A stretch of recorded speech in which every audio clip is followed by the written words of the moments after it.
Now, Italy has signed gas agreements with Congo and Angola. This as the country seeks to end its energy dependence on Russia. Russia supplies Italy with 45% of its gas.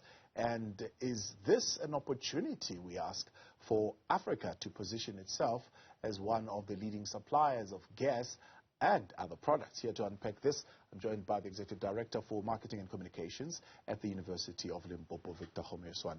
Vic, good evening, and thank you very much for your time tonight here on In Focus. It's a very easy conversation to have for us because we don't know what the logistics are and what's really on the ground, whether we've got a pipeline that can immediately supply the whole of Europe with gas. But we're saying in every war, there are opportunities, I suppose, for some to take advantage of. And Africa have been faced with this economic crisis for years. This could probably be the turning point. Are we being overly ambitious here?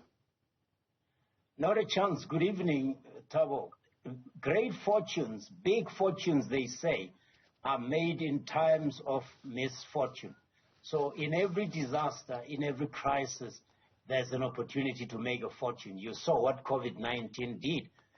Stocks like Zoom that you and I are connecting on now were unknown, relatively unknown or very small before COVID 2-3 years ago, and now they are multi-billion-dollar enterprises. They literally did thrive and cash in on the crisis. So Africa does, number one, have the oil reserves. And just to explain, natural gas and oil go together because both of them are hydrocarbons. They are formed by literally the gases that originate from the dead bodies, plant and animal, over millions and millions of years ago. So every country that has oil, Thabo, is bound to have natural gas. And in Africa, if you go by the proven reserves of oil, you'll find countries like Libya and Nigeria in the top 10 in the world. But if you go down the chart, you'll find many other countries like Tanzania, Gabon, Ghana that have just recently got into the game or have not been showing up on the list because they haven't done the exploration. So every country in Africa, I hazard to say, has oil reserves, and with oil you have either associated gas or unassociated or non-associated gas reserves. So yes, if you're asking whether there should be an opportunity here for Africa to cash in, I say definitely. So the potential is there. Why is there low supply? What are the serious bottlenecks that stand in the way? Part of oil, Thabo, just like mining, is exploration, which is a very expensive process. Before you can drill, before you can sink a shaft and start mining or drilling, you have to be able to do exploration. That's a geophysical activity that takes a lot of technology, that takes a lot of money, because you might find that, yes, you find reserves, but they are not in the quantities that you're looking for them, or you find the oil reserves, but they are not of the quality that you want. Oil quality is not the same.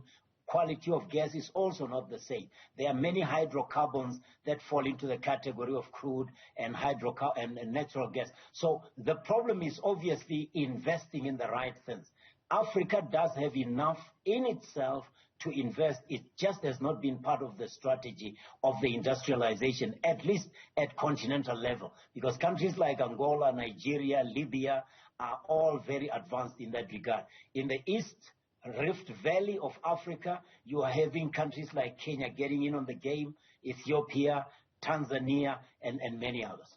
Now, there are 4 lines so far that they are showing here as far as the research is concerned, but maybe there could be more. But Nigeria, Niger, Libya, Algeria, and Morocco stand to be already in that space. What about the rest? What about South Africa? Is there something we can do via Mozambique? Well, haven't we been fighting Shell, or haven't communities been fighting Shell because it wanted to explore in some of our oceans? So, like I said, every country in Africa, just think about it. Africa is considered the cradle of humankind, which means way before the beginning of time, or before we ever imagined that, well, anything ever thought of human beings, as there was life on the African continent. Therefore, if hydrocarbons, if crude oil and natural gas are created the way we know scientifically that they are, then Africa does have the potential. There is Mozambique connecting to Tanzania. There is South Sudan connected through the pipeline into the Mediterranean Red Sea area through Sudan. So there are already infrastructures that have been built to supply this. But Thabo, how you buy crude oil, you buy it in future contracts. You buy natural gas in more or less the same way. So it doesn't mean you necessarily have to have a pipeline to take all the way to Europe. As long as you can participate in the international commodities market, because you know you will have reserves or you have more security of supply, you should be able to cash in. But yes, there are pipelines here and there. They might not be on the scale that the Russian gas pipeline is going into the rest of Europe, but we definitely should be thinking about how intra-Africa trade and the industrialization of Africa can take advantage of this crisis. Yeah, one of Africa's biggest oil producers, you've already mentioned, Nigeria, is among the top 10 countries with the most gas reserves. In fact, Europe saying they've got more gas reserves than they actually need in their market. However, there's the question of efficiency and reliability. Isn't that the story of Africa, really? How do we improve our efficiency? But that is not quite, that is no longer the case. Think about it. The most advanced and the biggest oil refinery, Thabo, is in Nigeria, built by the Dangote Group. So the efficiencies, yes, are there downstream, but that was before we factored the oil refinery, the $14 billion oil refinery that Dangote is building. So even as we say that, we have to be careful that we don't overlook these golden opportunities that are not just pipe dreams, but real projects. The project should already have been refining oil, but it's a matter of months now, not years, before it will be doing that. So those efficiencies you are referring to will be long gone. But then our loyalty to Russia could stand in the way. Albert Einstein said, an empty stomach is not a good political advisor. We can have all the loyalty to Russia, especially South Africa, because we are part of BRICS. But I don't see how, if there's a shortage of commodities that the African continent has, and the world is looking for the commodities, we are going to let loyalty to Russia get in the way. Besides, oil and natural gas aren't just sold country to country, Thabo.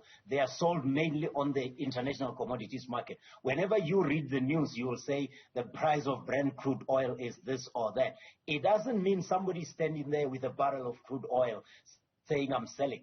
They're telling you the price that somebody bought maybe 6 months or 12 months ago will be paying when they take delivery of a barrel of crude oil. So they use what they call futures or forward contracts. Therefore, when you buy or sell your crude oil, you don't go to the country necessarily that produces oil. You go to the international commodity traders, the mercantile exchanges, and put your future contracts in there, either for purchase or for selling.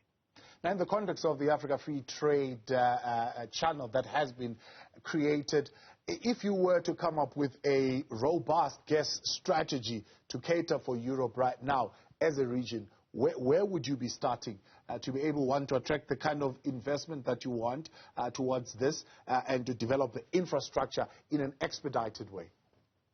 I would go to Dangote. He has already done it. He has not only built oil refineries, he has built cement factories. He's got one here in South Africa in Sepaku. He has got one in Ethiopia, one in Zambia. So he's a real industrialist. He's Africa's richest man. With him, Thabo, you'd be able to attract development finance institutions like the African Development Bank.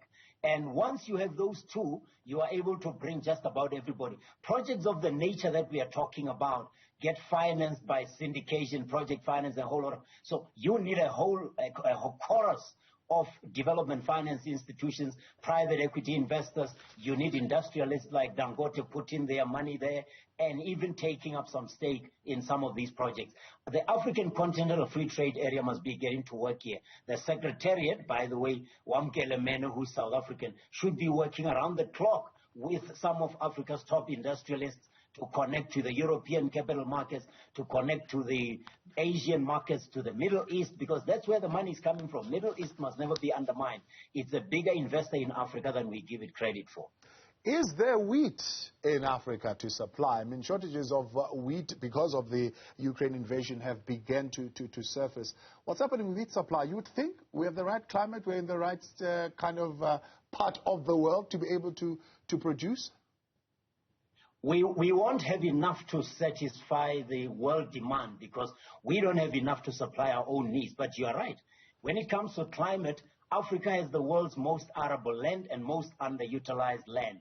But because we don't use technology enough, I'm talking about tractors and the technology and fertilizers, be they organic or otherwise, because we don't use that and we don't move deliberately or strategically from subsistence farming, we end up doing just enough, if not less than enough, to meet our local needs. So we won't be able to satisfy the international demand, even because we are importing some of the wheat from countries like the Asian countries. But if we saw this again as an opportunity and agree that the window is not going to come again, and while we have the opportunity, we have the arable land, I can tell you this, the DRC alone can give us enough land to produce wheat and a whole lot of other agricultural products that were disrupted by this Ukraine-Russia war.